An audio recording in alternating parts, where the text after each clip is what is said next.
kepedean India itu perlu kalian contoh. Confident, mental, menempa mental. Mereka sangat bangga terhadap negaranya. Mereka kayak bangga banget ya pakai bajunya gitu, Sari pakai tuh. sari. This is Indah Sibuya. Live, love, empower.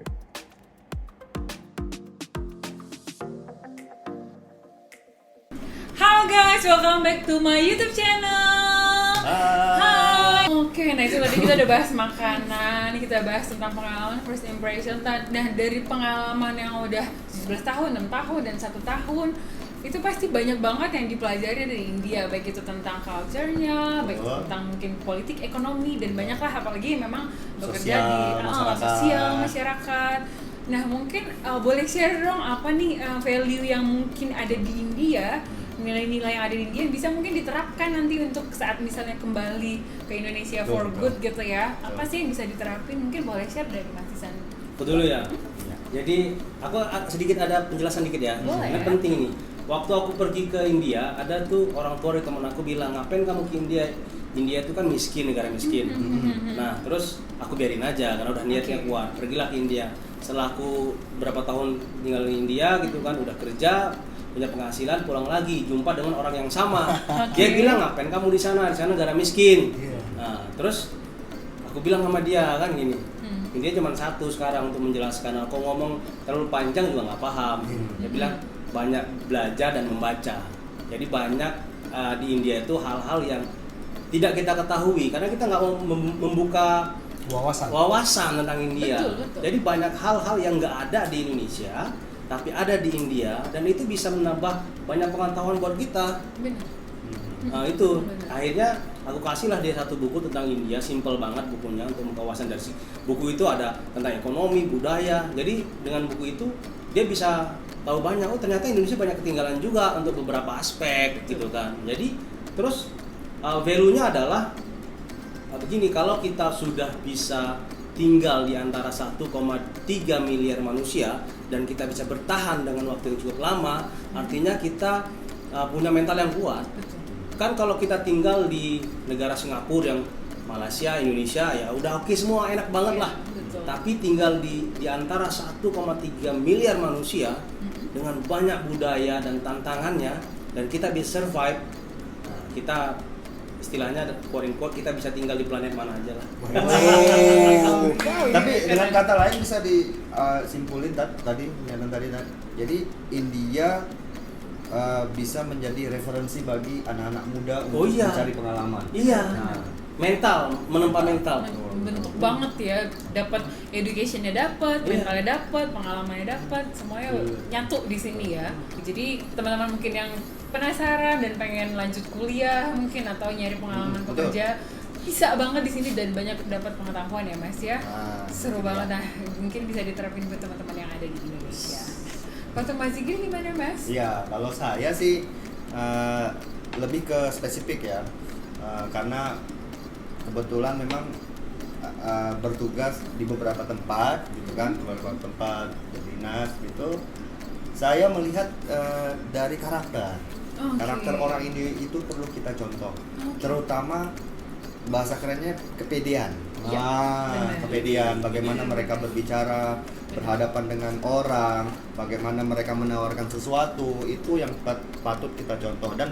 Dan itu terbukti dengan kepedean mereka, banyak mereka yang berhasil. Betul. Nah, bahkan tadi bahkan kita tahu ya, Google salah satu CEO itu orang India. Nah, Betul. itu salah satu bukti bahwasannya tingkat kepedean, kepercayaan diri orang India itu bisa membuat mereka berhasil. Karena kekuatan mereka berkomunikasi itu penting, Bang. Betul. Mulai dari ya bisa masuk kemana aja, mulai dari bidang ekonomi, sosial, IT, Betul. promoting dan lain-lain itu sangat bermanfaat. Benar, Itu benar. kepedean India itu perlu kalian contoh. Benar Confident, banget. dan saya juga contoh. Juga ya. Bener menarik banget. Maksudnya saya mau contoh juga gitu. Bener, Itu bahasa Melayu, saya juga mau contoh. Beda. Bener sih, bener itu mereka itu udah pede ya. Makin mereka pintar, makin pede lagi. Dan Betul. kombinasi itu bikin mereka itu memang bisa go internasional.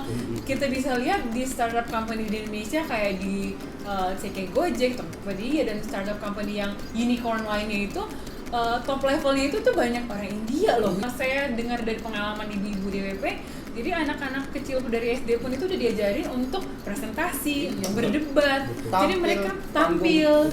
Dan udah real banget pengalaman kita itu anak dari landlord kita ya, masih usia 9 tahun atau 8 tahun kalau nggak salah. Tapi dia udah pede banget ngomong ke kita gitu. Dan mereka tuh bagusnya juga Inggrisnya bagus gitu, karena mereka kan menjajah India tuh jajahan Inggris dulu. Jadi bahasa Inggris itu di sini udah jadi daily conversation ya mereka juga gitu. Jadi mereka tuh pede ngomong. Jadi anak kecil tuh bisa ngomong sama kita. Jadi itu yang bisa kita pelajari banget, bisa kita terapin untuk mungkin kita terapin di Indonesia dan kita terapin ke generasi kita selanjutnya kan. Karena kita Nah, kalau kamu sekarang Iya. Gimana? BBA. atau apa? Kalau aku melihatnya tuh nasionalisme. Oke. Orang India. Wow. Gimana mereka sangat bangga terhadap negaranya. Itu sih yang mesti diacungi jempol. Mereka sangat bangga, baik hal simple, produk dalam negeri, produk India. Benar. Mereka tuh sangat lebih prefer atau lebih suka barang-barang dalam negeri, lebih senang pakai produk India dibandingkan produk luar negeri. Dan yaitu India di sini yang paling gampang stainless steel lah, kan di sini kan mereka kuat di sini stainless steel. Barang-barang perkakas rumah tangga mereka lebih senang pakai made in India semua. Oke. Mau merek Amerika atau merek apa, mereka lebih prefer merek India. Secara nggak langsung itu bisa meningkatkan negara mereka juga. Beli produk dalam negeri, berarti kan produksi perekonomian jalan terus ya bisa. Betul. Iya, dan itu mirip juga yang salah satu hal, walaupun saya masih baru nih di India, hal yang memang bisa saya adopt dari sini gitu, walaupun masih 7 bulan di sini, tentang penggunaan produk India gitu. Kalau orang India tuh kan mereka punya banyak jenis baju. Setelah di sini saya belajar kok mereka kayak bangga banget ya pakai bajunya gitu. Pakai sari, ada namanya kurti, ada yang lehenga, dan mereka tuh pakai bahkan untuk daily wear-nya mereka tuh pakai baju India gitu. Terus pejabat juga seperti itu, bahkan pakai vest kegiatan ya. formal tuh. Betul. Sari di Negara juga. Kalau kita lihat foto perdana menterinya itu kan pakai apa namanya?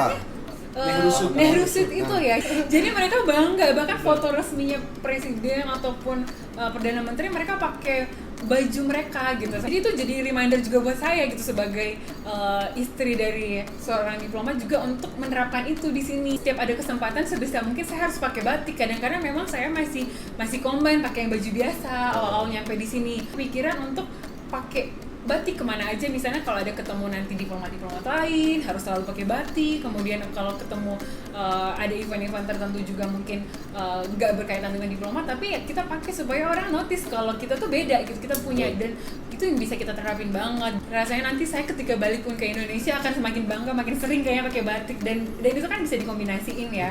Salut banget deh dengan orang India, respect banget. Ini memang seru ya, banyak banget yang kita pelajari dari India. Kayaknya durasi berapapun kayak nggak cukup ya kalau kita mau cerita, harus dipisah-pisah nih. Nanti tadi belum tadi tentang sapi, belum tadi tentang makanan, ya nggak sih, pakaian, belum nanti tentang banyak hal, musim nanti winter beda lagi outfitnya. Jadi banyak hal yang mau kita bahas lagi, tapi mungkin nanti kita akan bahas next time. Tentu akan kolaborasi lagi dengan Mas Ihsan, pejuang rantau India, Mas Zikri di Indo Project, dan kita berdua sepaket nih ya, Indah Shibuya. Jadi kalau teman-teman ada mungkin usulan tentang topik apapun itu, jangan lupa komen, subscribe juga. YouTube channel mereka akan saya share ada di description ini. Nanti jangan lupa harus subscribe dan aktifin notification-nya supaya nanti ketika kita upload sesuatu yang baru, teman-teman bisa langsung nonton. Up to date terus. Update terus. Seru banget obrolan hari ini. Thank you banget Mas Ihsan juga untuk akhirnya, Mas Zikri, thank you untuk suamiku sudah mau berbagi. Oke, thank you banget. Sampai jumpa di video-video selanjutnya. Bye-bye. Thank you for watching, guys. Live, love, empower. Don't forget to subscribe. Bye-bye.